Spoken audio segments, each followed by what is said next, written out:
10장 왜 자유개혁교회는 대부분 시편을 부르고 소수의 찬송가만 부릅니까? 라는 질문에 대한 답입니다.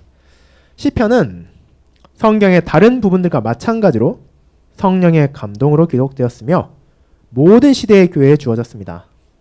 그러므로 예배에서 우선적으로 사용되어야 합니다. 반면 찬송가는 사람들이 지은 것이며 종종 인간의 생각과 감정을 반영합니다.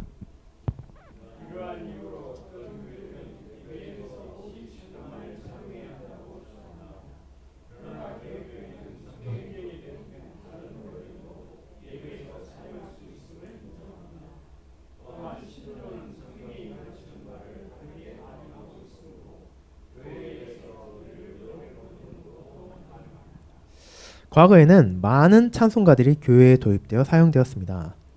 그러나 이 찬송가들 중 상당수는 감상적이었고 어떤 것들은 비성경적, 경건주의적, 사회주의적 성향 또는 다른 경향을 반영하기도 했습니다. 중국을 비롯한 여러 지역에서는 많은 찬송가들이 감정에 치우쳐 있으며 성경의 가르침에 견고히 기초하지 않은 경우가 있습니다.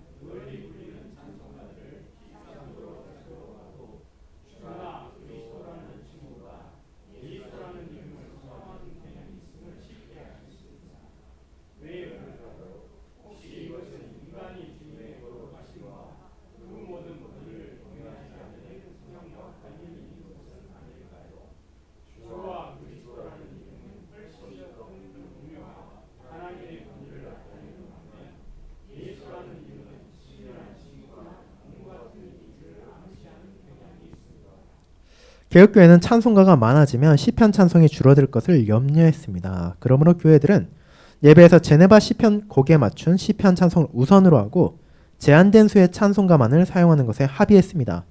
이 합의는 교회들 안에서 예배의 일치를 유지하는 데 도움을 줍니다.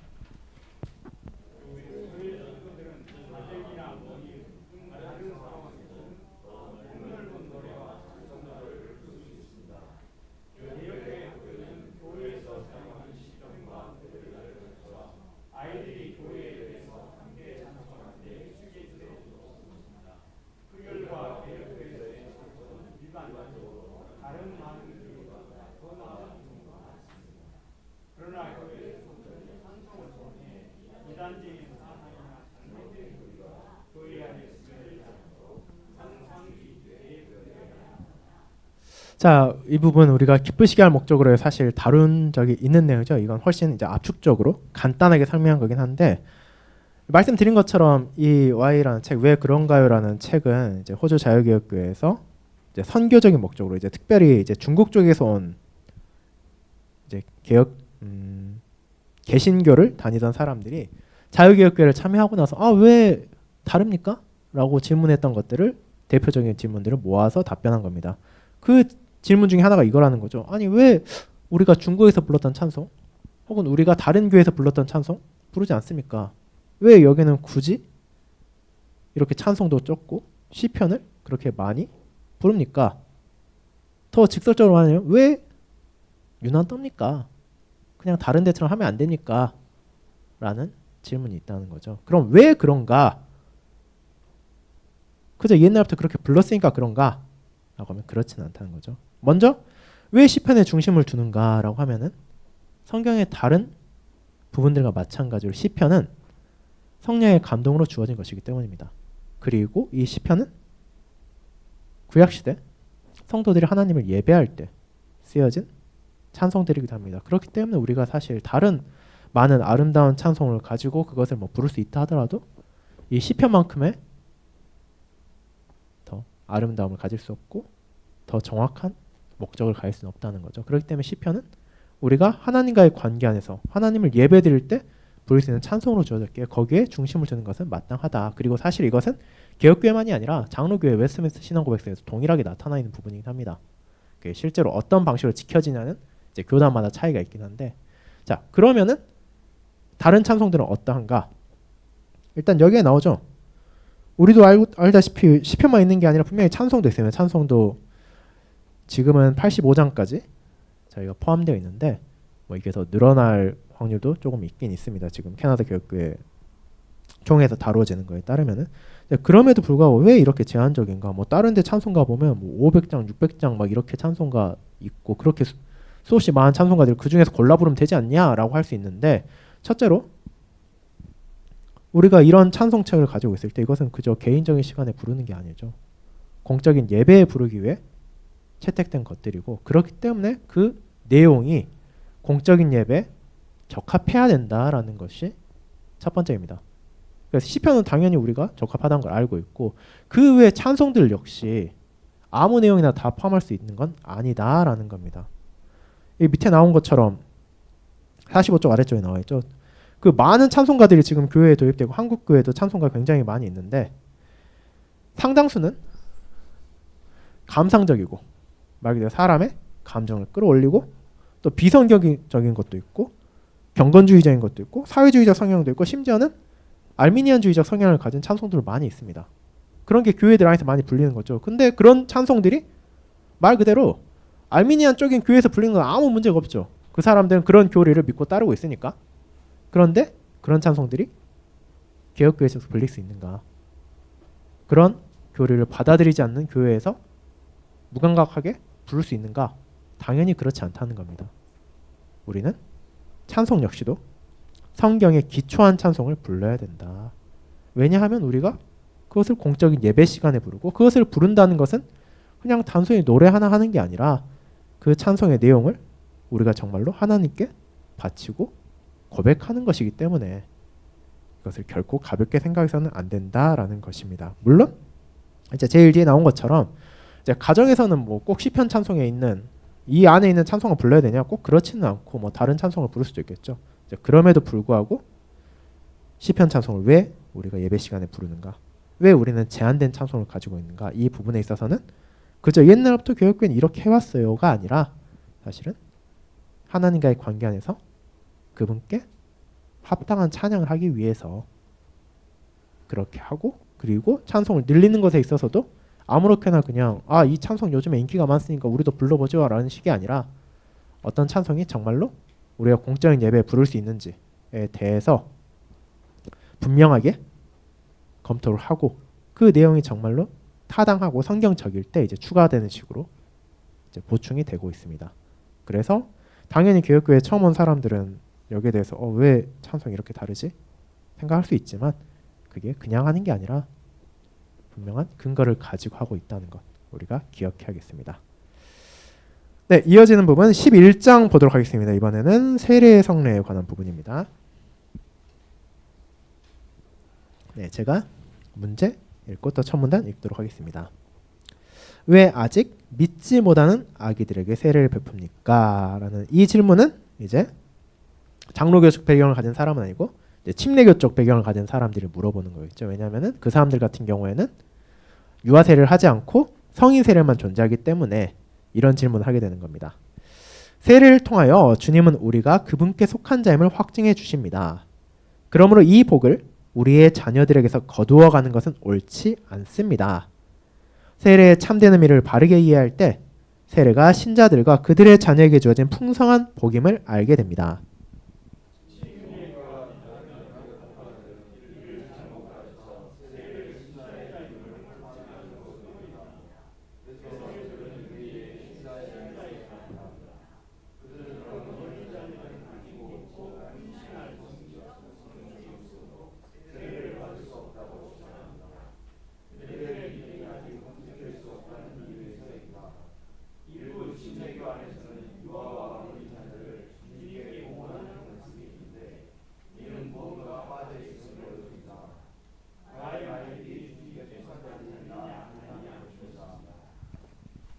게다가 그들은 믿음이란 변덕스러워 사라질 수 있다고 주장합니다. 만일 어떤 사람이 주님께로부터 떠났다가 다시 주님께 돌아와 믿음을 회복하면 그가 다시 신자임을 확증하기 위하여 세례를 반복해야 한다고 합니다. 분명히 사람의 믿음은 변덕스럽고 쇠퇴하거나 사라질 수 있습니다. 그러나 세례는 큰 위로를 줍니다. 왜냐하면 세례 안에서 여호와께서 변하지 않는 약속을 주시기 때문입니다. 하나님은 우리와 우리의 자녀들에게 신실하십니다.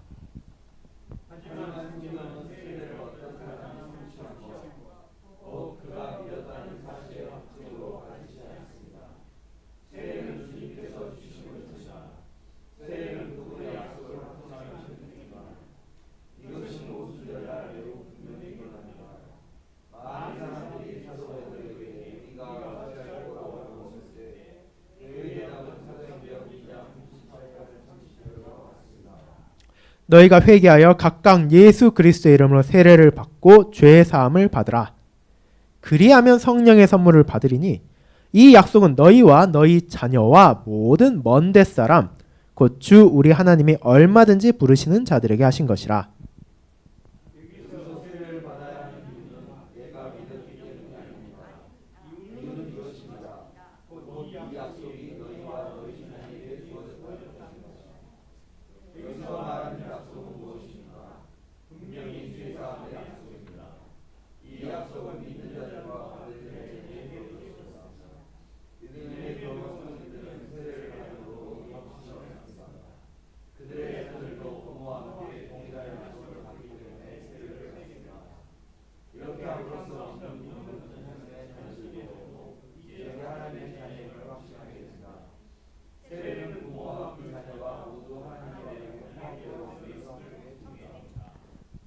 또한 이것은 사도 베드로가 아브라함에게 말씀하실 때 사용하셨던 주님의 언어를 인용하도록 성령의 감동을 받은 사실에서도 확인됩니다. 우리는 여기서 평행 관계를 봅니다. 주님께서 아브라함과 그의 자녀와 언약을 맺으셨습니다. 교회는 오늘날 이 평행을 근거로 세례를 통해 주님께서 신자들과 그들의 자녀와 맺으신 언약을 확증하신다고 결론을 내립니다. 이 평행은 골로새서 2장 11절 이하에서도 더욱 확증됩니다.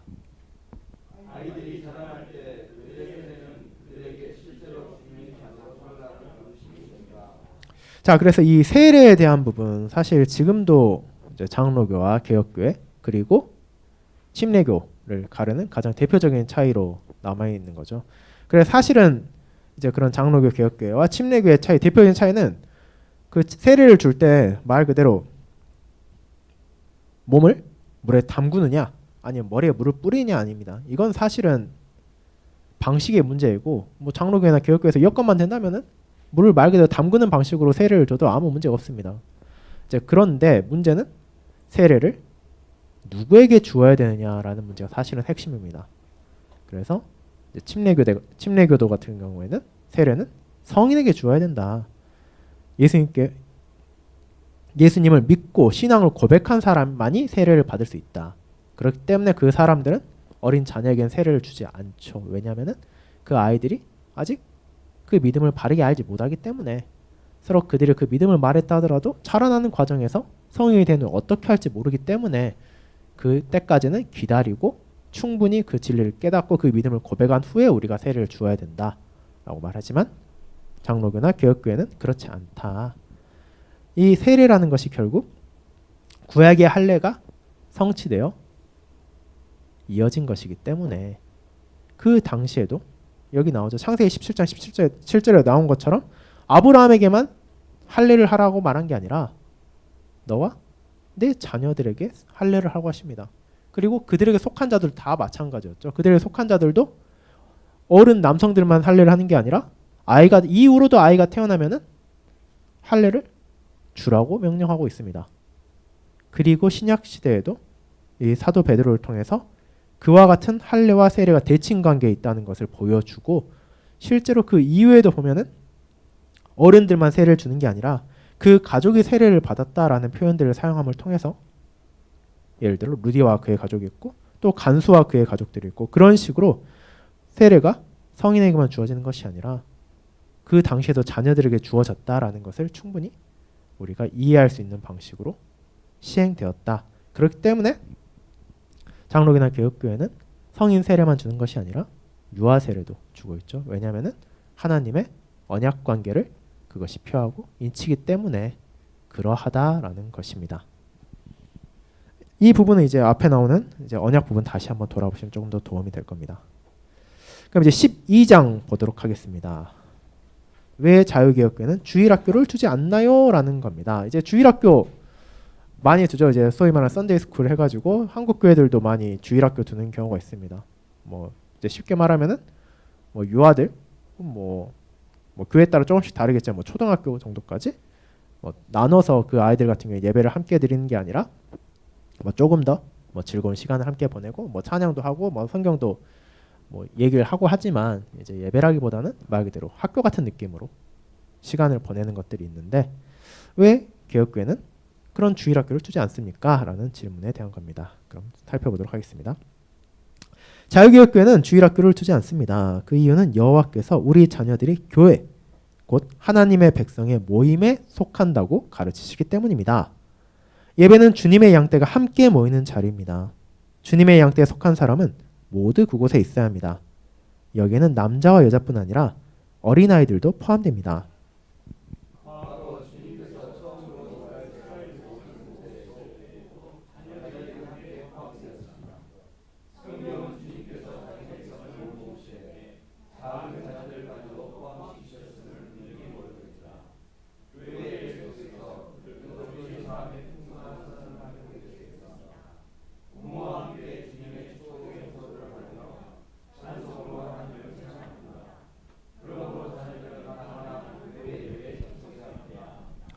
물론 아주 어린 자녀들은 교회에서 이러한 일들을 거의 이해하지 못할 수도 있습니다.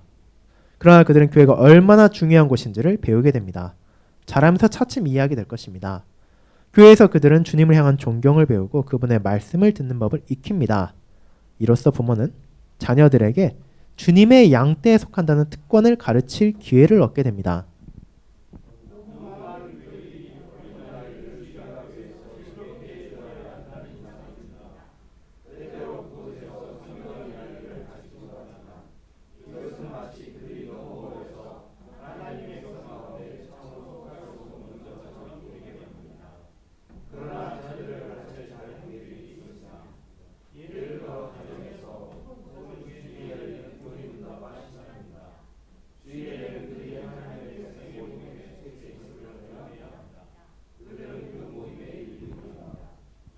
대부분의 개혁교회는 잠옷실 혹은 유아실을 두고 있지만 이는 단지 예배 중에 울음으로 방해할 수 있는 아주 어린 아기들을 위한 것입니다. 더 나아가 개혁교회 부모들은 자녀들이 성경에서 주님이 가르치시는 바를 배우는 것이 중요하다는 사실을 알고 있습니다. 이는 단순히 주일에만 해당하는 것이 아니라 한 주 내내 적용됩니다.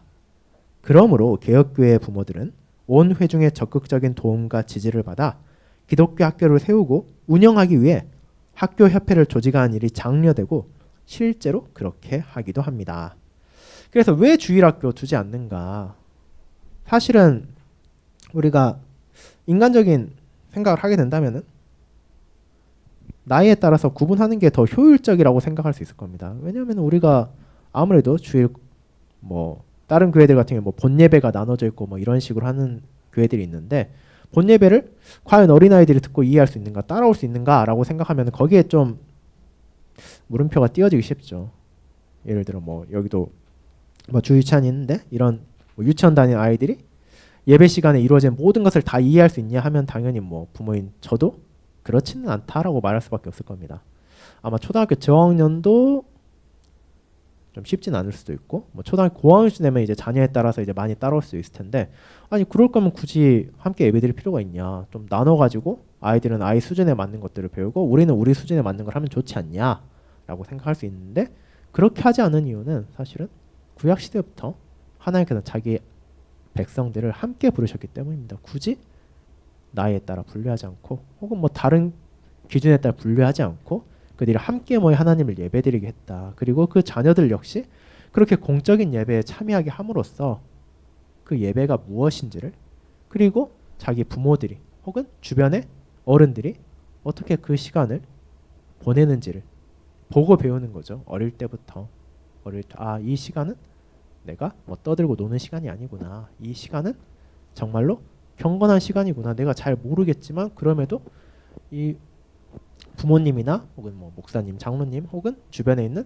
성도님들이 찬양하는 하나님이 정말 높으신 분이구나. 우리가 경외를 해야 되는 분이구나. 이런 의식을 가지면서 하나님에 대해 조금씩 알아가게 되는 거죠. 예배를 드리게 되는 거고. 그렇기 때문에 이제 개혁교회 같은 경우에는 이제 잠옷실, 유아실 두고 있긴 하지만 이제 그 거기에 있는 가는 경우는 이제 정말 어려서 아직 뭐 울음을 통제하지 못하는 아이들. 이제 아이라 하더라도 당연히 아이들마다 좀씩 다르긴 하죠. 어떤 애들은 뭐 정말 어린 나이를 하더라도 그냥 울지 않고 그냥 조용히 좀 길게 있는 아이들 같은 경우에는 정말 어린 나이에도 그 예배에 함께 참여하기도 하고, 조금 나이가 약간 더 있지만 그래도 뭐 울음을 잘 참지 못하고 그런 아이들 같은 경우에는 약간 나이 들어서도 그 내려가기도 하지만 대부분 한 4, 5세 이 정도만 돼도 공적인 예배에 함께 참여하는 게 이제 전통처럼 되어가고 있습니다. 왜냐하면은 그게 단순한 전통이 아니라 하나님께서 어린아이들도 예배에 참여하기를 원하시고, 또 예수님께서 그 어린아이들을 떼어놓지 말라고 제자들이 또 말하셨기 때문에 그런 부분도 분명히 있습니다. 그 제자들 같은 경우에도 어린아이들이 주님께로 다가오면은 어떻게 보면 생각에 따라서 그 아이들이 예수님을 향해 다가가면은 또 주변 어른들이 예수님의 가르침을 또 듣지 못할 수도 있고 또 방해가 될 수 있다 생각해서 나가지 못하게 막은 거지만, 사실 그렇게 해서는 안 된다는 것 또 우리가 함께 배워나갔고, 그리고 이제 그럼 그 주일학교가 없으면 어떻게 하느냐. 이제 대부분의 교육교회는 온 회중의 도움과 지지를 받아 기독교 학교를 세우고 운영하기 위해 노력합니다. 사실 이거는 개혁교회 성도들에게도 결코 쉬운 일이 아닙니다. 일반적으로 보았을 때 이 개혁교회에서 학교를 운영하기 위해 정말로 많은 지지를, 도움을 받기 때문입니다. 보통 일반적으로 자녀를 학교에 보내게 되면은 거의 달마다 그 교육비로 학교에 거의 100만 원 가까이 내게 되고, 또 교단 그 호주 같은 경우에는 자기 자녀들이 교회 그 학교를 다닐 연령층이 아니라 하더라도 그 교회에 속한 성도들이 매달 얼마씩 함께 내 가지고 그 학교 운영을 돕고, 이런 식으로 정말 힘들지만 운영을 계속 하고 있는데, 그 이유 역시도 그 자녀들을 또 그렇게 진리 안에서 양육하기 위해 또 그런 희생을 기꺼이 감수하고 있다라는 것들도 우리가 생각할 수 있습니다. 네, 그리고 이제 우리가 13장, 14장 같은 경우에는 이제 지난주 했으니까 이제 우리가 성찬 앞두고 나서 또 성찬 허입에 대한 부분, 또 왜 손님들을 성찬에 참여하지 못하게 하는가, 이제 그런 의미를 함께 살펴보았고, 이제 15장 이어서 보도록 하겠습니다.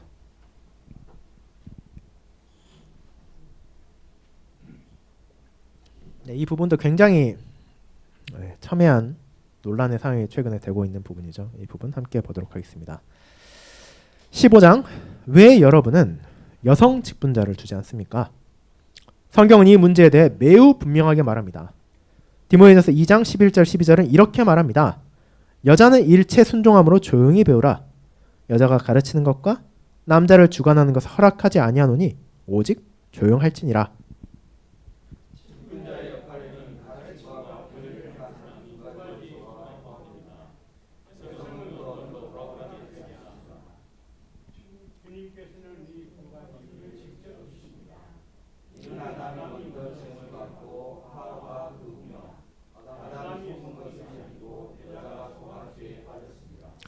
성경 전체에서 이 패턴은 반복됩니다. 먼저 지음을 받은 아담이 머리입니다.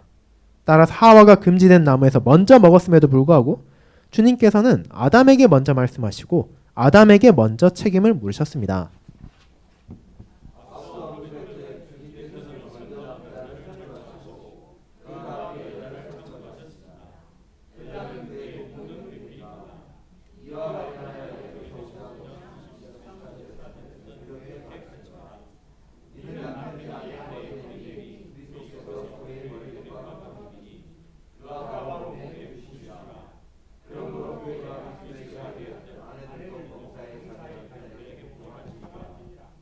여성은 매우 중요한 역할을 가지고 있습니다. 즉 남편과 남성을 돕고 교회에서 신실하고 경건한 지도력이 발휘되도록 지원하는 것입니다.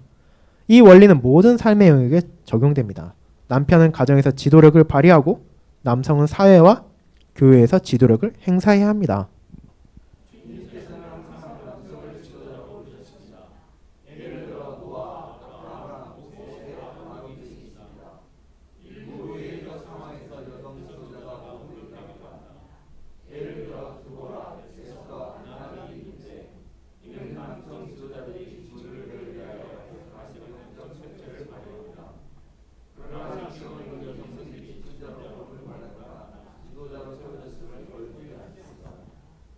사사기 4장에서 바락은 주님을 완전히 신뢰했어야 합니다.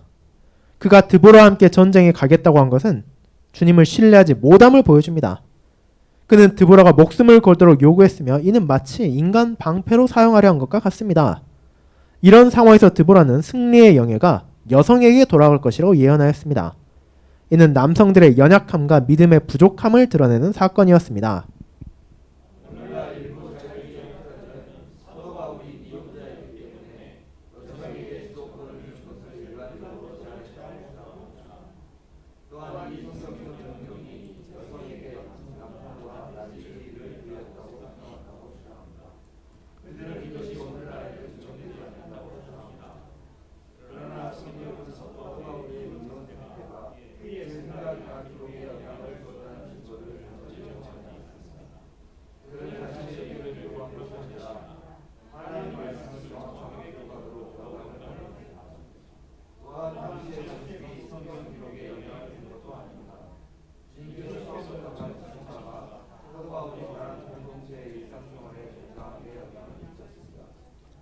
신실하지 못한 자유주의 교회들에서는 남녀 평등에 대한 문화적 요구를 성경적 기준보다 우선시하는 경향이 있습니다.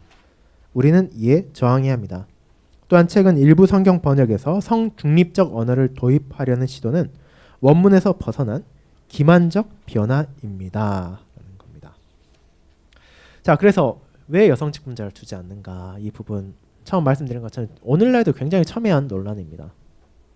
네.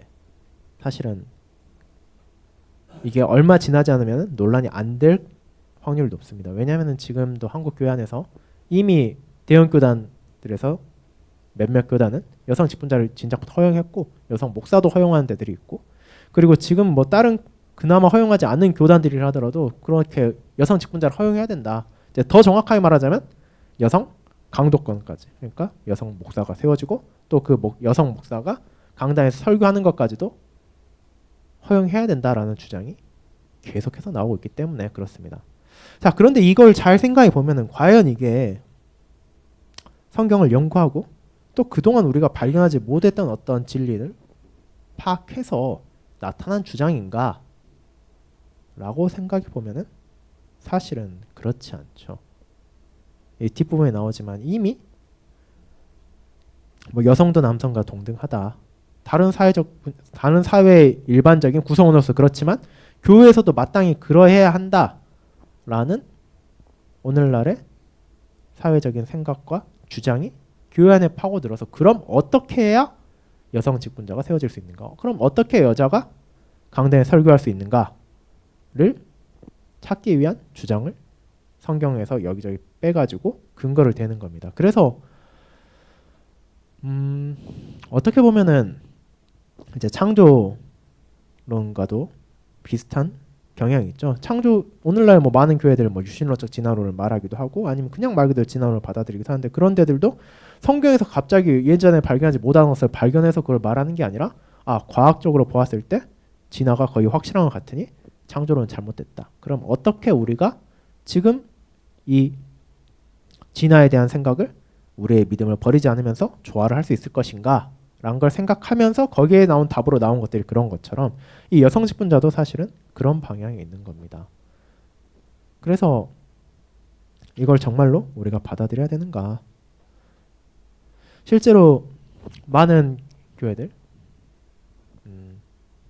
많은 교단들, 여성 직분자를 받아들인 교단들 많이 있으니까요. 특히 뭐 북미 쪽에도 많이 있고. 근데 그 길이 그럼 도대체 어떻게 가는가? 처음에는 이제 여성 직분자부터 시작하죠. 여성 직분자 시작하고 그 다음에 여성 목사까지 나아가고, 그러면 그 다음에 이게 논리적으로 꼭 연결되는 건 아닌데 역사적으로 항상 붙어있던 게 그 뒤에 바로 나오는 건 그럼 이제 동성애자들도 우리 교회 안에 회원으로 받아들여야 된다가 나오고, 그 다음에 연결되는 게 그럼 그 사람들도 교회의 직분자가 되고 목사가 될 수 있다까지 쭉 연결됩니다.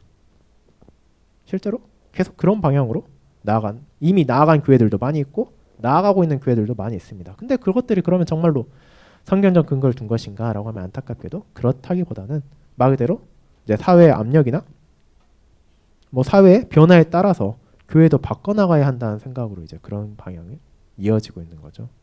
그렇기 때문에 이런 것들은 사실은 교회가 마땅히 취해야 될 방식은 아니다. 왜냐하면 우리는 성경을 하나님의 말씀이라고 고백하고 있고 이 성경이 진리를 말하고 있다고 고백하기 때문에 우리의 말과 행동, 특히 교회로서도 당연히 성경에 근거를 두고 무언가를 말하고 무언가를 행동하고 뭔가를 변화시킨다 하더라도 그것이 정말로 성경적 근거를 가지고 해야 되는 거지. 사회가 그렇고 주변이 원하니까 우리가 그렇게 바뀌어야 된다는 것은 사실은 그런 주변 생각들, 사회 개념이 성경보다 더 앞서 있다는 잘못된 생각을 반영하는 것이기 때문에 이런 부분에 있어서 우리가 주의를 해야 된다라는 것을 살펴보게 되었습니다.